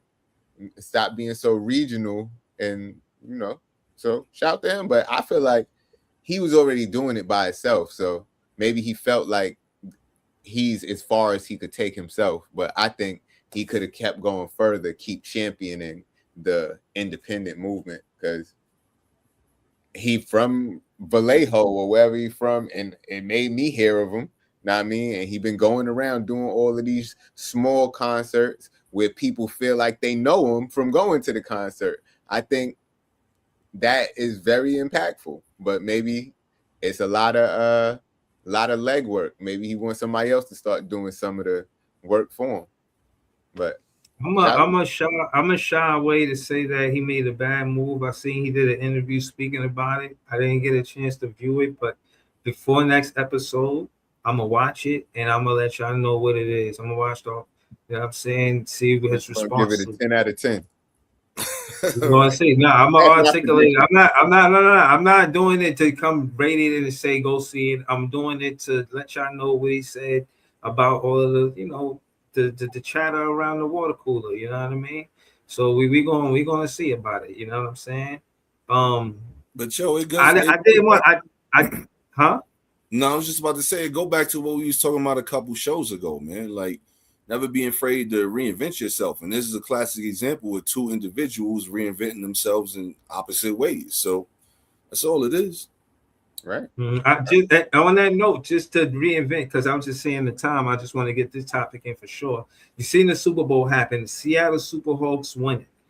I'm saying all that to say I think that's a warm up for them getting the NBA franchise. I know y'all heard about the expansion. I just wanted to get y'all thoughts. So you think it was scripted so they could get a basketball team? I didn't say it was scripted. I'm just stirring the pot. You said it was. I'm just stirring the pot. I'm just stirring the pot. I'm not saying nothing is scripted. I'm just over here stirring the pot. That's all I'm doing. You know so why the Raiders ain't go to the shit with them? Because it's Vegas and Seattle. Like that could have happened. They could have had a Vegas and Seattle Super Bowl.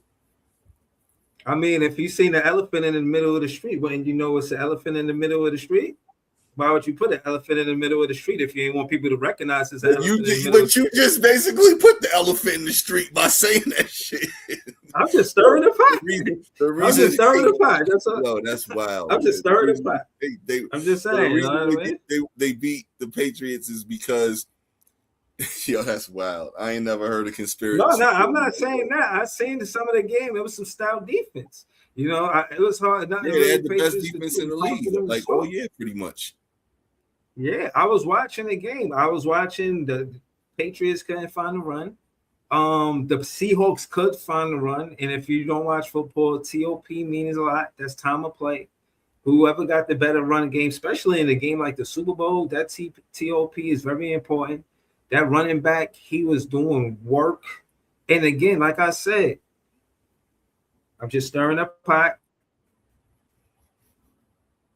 Marshawn Lynch is another running back that was doing work, and you know they could have beat the Patriots then, and they didn't get a ball on him, and now they didn't make the same mistake they did when going to the air too much. They stayed consistent with the run, and that's what got them winning the game. Now, obviously, they did go to the air eventually, but with the way they controlled the TOP, it was because of the run. You know what I'm saying? So I'm just saying, man. I'm just stirring the pot. And because of all of that, that's why they getting a basketball team. No. I'm just saying it's just great timing. Maybe it's, you know, who knows, you know? Like I said, I'm not saying what it is exactly. I'm just saying I just also heard of that. You know, they won the Super Bowl, and then again, I watched this show. It's called Player's Choice, and again, the dude from Seattle, he was really upset. I mean, as a fan, he was saying a lot of fans was upset that the Supersonics left. Like, that was some real shit that happened that they experienced, and they didn't understand that. It was like, yo, we went to the finals. We done had Gary Payton. We better than a lot of these teams. How y'all gonna take our team? Yo, they felt some type of way. You know what I'm saying? And out there, man. And that's why they was always like when the NBA decided a couple of years ago to have expansion, Seattle was always like the first place that they thought about, because if you think about it, that Supersonics team, they produced a lot of stars. coming up, they made a lot of kids in Seattle Gary Payton, pay attention. No. I'm not talking about the people on the team.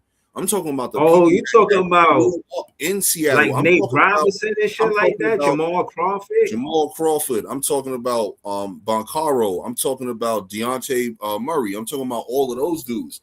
Like they from Seattle and they watched the Supersonics, and that's why they all, like fell in love with basketball and wanted to play.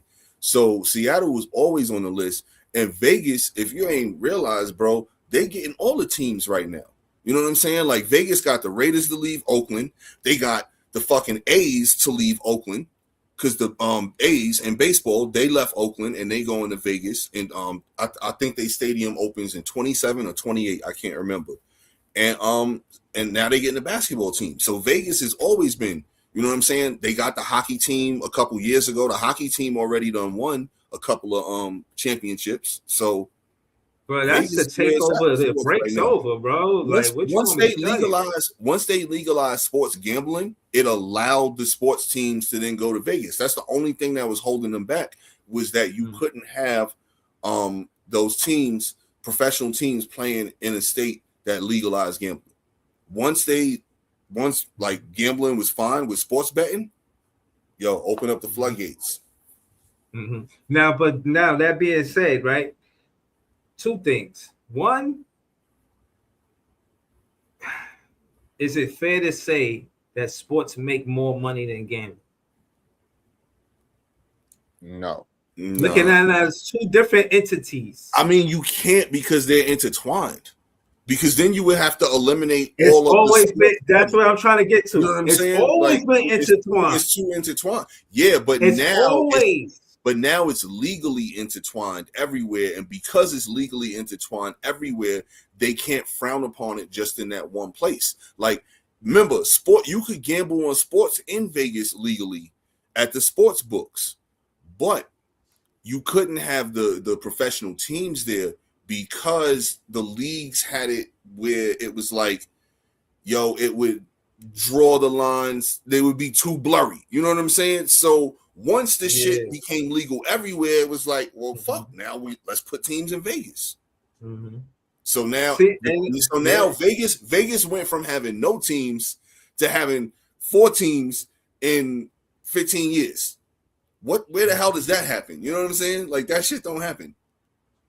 Listen, a city don't get 4 teams in 15 years, man. Facts. That's what I'm saying. We just stirring the pot for entertainment only.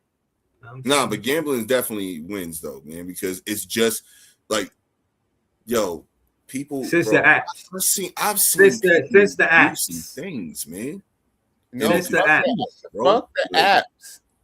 No, I'm talking about in the casino, right? Like, bro, people be. There's certain businesses in the casino. There's certain businesses that are recession proof. You know what I mean? And shit like alcohol, tobacco, drugs, like gambling. It's the vices that are recession proof. Porn and sex work, like all the vices. Like it could be the Great Depression, and they still gonna be making money. They make more money when like niggas might stop going to games for a little while, but they not going to stop gambling. Nope. They're not going to stop gambling. They're not going to stop smoking, drinking. Yeah, they're going to smoke and drink, watching porn, or paying for hookers, or going to strip clubs. Like I forgot who it was that I actually heard them break that shit down, where it's like the vices are recession proof no matter what. And even when shit is terrible, they make more money, it seems like, because people are so fucking depressed that they just gotta pour their money into those things even more. Right. Which is not a great thing, but it's just the truth. Right. That's crazy. So the vices, recession proof. Gambling, some people gamble, some people smoke, some people drink, some people fuck. Some people do it all. But when you say Some people do it all. you're talking about Those people live in Vegas. let's make it a pie for 100 people. Let's make it a pie for 100 people, and you put those three in a combination. Oh man, yo, word. Like you say, that's a large sum. Like that sum is taking a lot of that 100, about 90% probably 80, 85, 80. No, that's 76%, some shit. Right. I don't know, because everybody fucking. I mean, let's just call it what it is, right? Nah, but everybody, but like the sex work is what I'm saying. Like strip clubs, you know, whether it's porno movies or magazines, whether it's hookers, like all of the sex work stuff. Like that's a vice. Like there's people out there that's spending on that shit. Like, when you talk about gambling, Lotto was included in that shit too. Think about that. Lotto was like gambling. If you're paying for porn, you got a problem because Twitter is clearly free. Yo, it's people out there probably giving it up, man. Like, that's a fact. Like, that's a fact. You know, like think about the dudes back in the day with the cases of Playboys. You know what I'm saying? Like Al Bundy, man. Like, you know, going to the basement, open up a whole fucking chest full of Playboys. Like, it's dudes out there. The like biggins. Yeah, the biggins. Biggins. Yo, you know, shout out to Bundy, man. Shout out the biggins. Word. Yo, you know, he created and I've seen this. I was going to say this on the podcast. I forgot about it until you said that. He created Playboy because of heartbreak. Like his girl cheated on him. Hugh Hefner? Yeah. He created Playboy because his girl cheated on him. So like that was the way that he healed. He's like part of as an insecurity to be around beautiful women, and like he had a whole soliloquy on how beautiful women made life better, and he just wanted to be around beautiful women, and it just helped even more that he was topless, right? That helped even more. Hold on. If it all credit, this wasn't like fucking Jerry Springer. This was like Nightline or some shit like that, like 9 p.m. In the 80s or some shit like that, when he was like in his 40s or some shit like that. Not when he wild old and nothing like that. When they asking him this question, bro. Word, they was talking about him and how. I'm talking about the women in the magazines. They always been naked, man. Yeah, no, I'm saying they wasn't asked. They didn't ask him about the nakedness on the commercial. I mean, on the interview because. It was like a dateline. I was ad-libbing. I'm just saying it didn't help that the women were topless. Like for him to be around the gorgeous women, it also didn't. No, they wasn't like. What about the naked women? Like that was the whole thing about the magazine. You know what I'm saying? It wasn't like this was Better Homes and Gardens. You know what I'm saying? Or some Motor Trend or something. No, I'm just saying they were taking it easy on them. Like, nah, you're right. In the interview right now, they would ask you Hefner or something like that. It'd be different. But back then, they wasn't asking. No, in an interview right now, they'd be asking him some totally different shit. It would be they would be calling him Hugh Epstein. If they were interviewing him today. Word, man. Oh, man. The Playboy Mansion would be the Epstein Mansion. Yo, man, that place. Yo, man, the stories that place could tell, man. Right. You know they had to get a cleaner in there like every probably 12 hours or something, man. Because otherwise, you put a black light around that place, man, and it looked like confetti, man.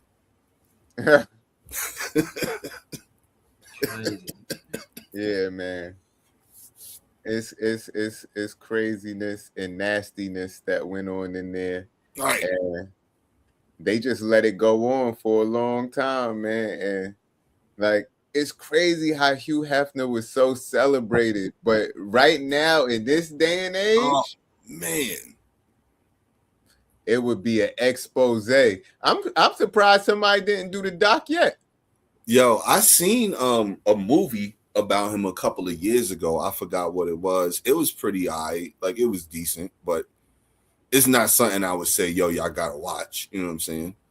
But I forgot what it was on. But yo, it was Yeah, some crazy shit. Y'all Man. know I'm waiting for that Madden movie, man. Monkey cages, man. You know what I'm saying? I'm waiting for that Madden Nicolas movie. Cage's Madden is kind of it throws me off a little bit, but we'll see. Yeah, we'll see.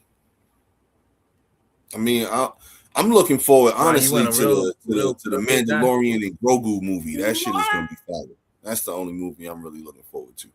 I just can't picture Nicolas Cage as Madden, but if he does it right, he does it. But I can't either. I don't see it. Like I would have thought. I can see a little bit of his like mannerisms and animated self. Like boom, like I can see him kind of doing that shit, but I don't see him like looking like him. You know what I'm saying?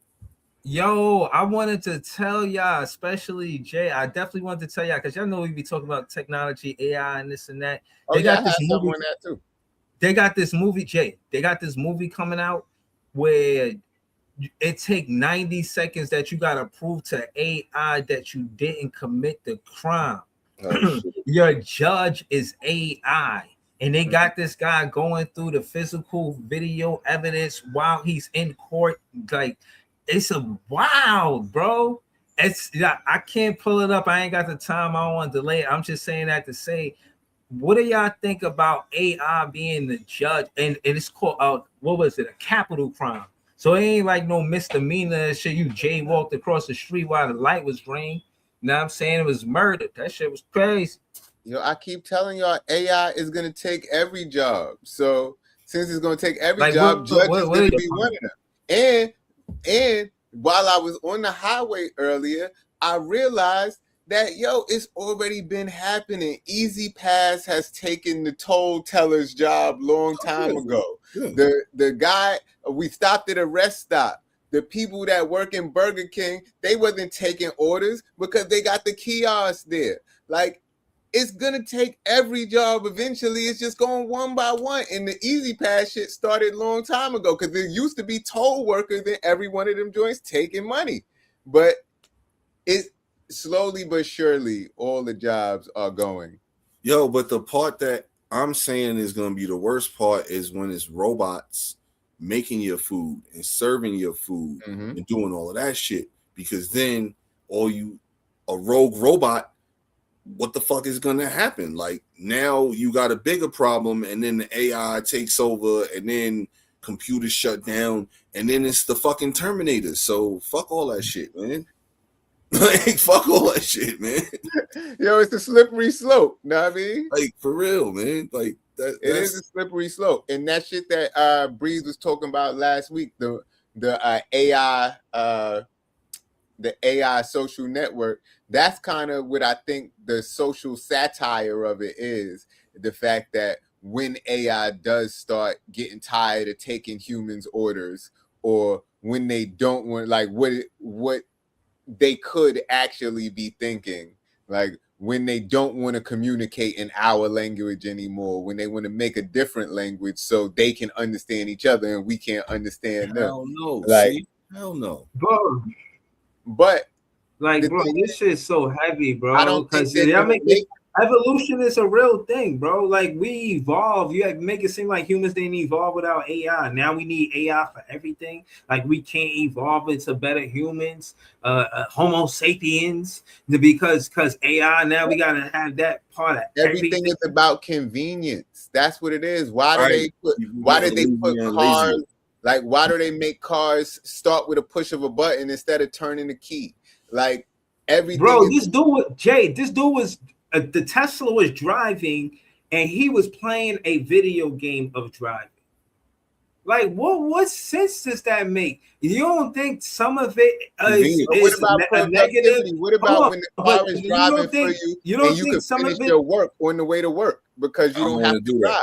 Bro, no, but that's not the example. It wasn't the car reminding him you could finish your work so that way you can whatever. No, it was saying, play this video game. So what I'm saying is while he's playing a video game of driving, has no anxiety, no type of alertness in his mind. But mind you, he's behind the wheel. You just out there on the road trusting the computer. Yo, Like, it's crazy. I don't Yo, know, You're man. on a computer right now, trusting the computer. Why you not talking to people in person? Hey, you know what? Nobody ain't gonna die if this Wi-Fi don't work. You understand? Like, Yeah, if but I don't I got bad promise you, Wi-Fi, it's I it's promise about you, convenience, I promise though, bro. you, Like Jay I said. promise you, most of them AI cars with all of them millions of sensors and shit probably drive better than the average driver. I'm not getting in the Waymo. Fuck out of here with that. I'm just telling you, like, if they look up statistics, I'm pretty sure the average driver crashes more times than Waymo. Yeah, absolutely, because there's way less Waymos than the average. I'm talking about if you put a ratio. If you put a ratio of the average driver, I'd still give you that too, probably, but it's just not for me. Yo, like, on GTA they got Waymos. I be shooting them shits up, bro. They got Waymos on GTA. Yeah, I be shooting them shits. So I told you it's so many. So every car on GTA is technically a right. NPC. But no, they dead serious. Yo, when I seen that shit after they did one of those updates a while, I was like, yo, for real? Funny. I took one of the fucking grenade launchers and shot that shit. That's funny as hell. That's funny. But yeah. Listen, stay on point, man. Stay on point. Always respect Sophia. She wrote the book, The Terminator. She, I think it's called the Third Eye, something like that, which they paid her about all of this, about Skynet and all of this. I seen some interview of her. She was saying that they even named the AI robot, the female robot, Sophia, and honor her. They know what's going on. They know she the truth. And I just wanted to say that was a black woman. And I wanted to say that because it's Black History Month. So I want to show love to Black history. We making Black history right now. You know what I'm saying? Stirring the pot on this podcast. Shout out to everybody that made Black history. Y'all pioneers. Y'all deserve to be respected, celebrated, and we here for that. You know what I'm saying? Fan of the People Show. You know what I'm saying? Finna do that. But again, like I said, man, I appreciate everybody that paved the way for me to live the life that I'm living. Shout out to everybody in Black history. I appreciate y'all. And I'm not here if y'all wasn't. The AI that clips up the show, or not the AI that clip up the show. The AI don't clip up the show. No, it was probably a Black inventor that created AI. You know what I'm saying? Shout to him or them or whatnot. And again, man, you could clip the show up yourself. You know what I mean? And not wait for the AI, because the AI is evil. But convenience, like we were saying before. Yeah, but I'm just saying, I got a question for you. And right now, you can pick and choose. But I'm just saying, niggas can't pick and choose and say, "Oh, I think we can pick and choose." I think moderation is key. You moderate. I'm with Breeze with that to a certain extent. But I got a serious pressing matter question before we get out of here. Have you ever had a meal-less meal?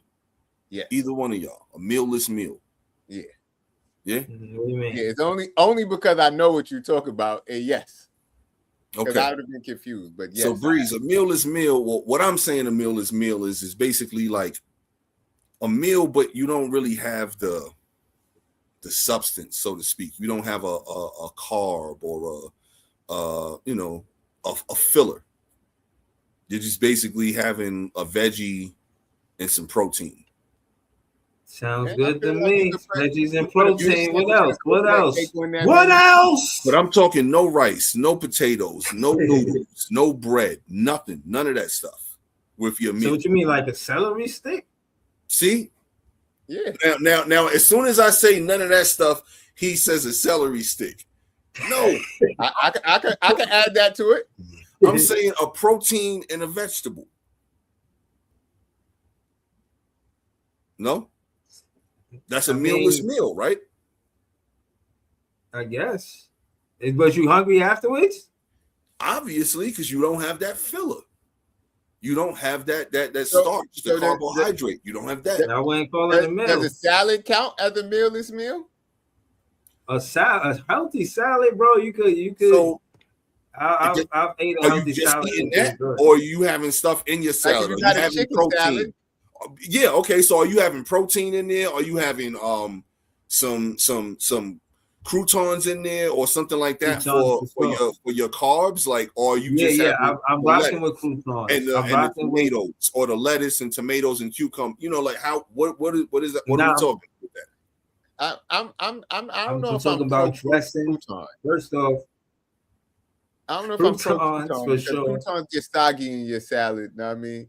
Nah, you got to use them in moderation. If you use too many, they get soggy. But if you use a couple on top, then you can, get those early before they settle. Because once they settle, it's over. Yeah, I'm not sure if I like croutons. And sometimes if they seasoned right, they could be good. But I don't know if I'm pro crouton in salads. You know what I mean? I like the tortilla strips in the salads, and like the Santa Fe type salads. Those are fire. Better than croutons, I believe. They stay crispier too. Corn and salad too. I like corn. But again, I can't have none of that right now. None of the corn strip.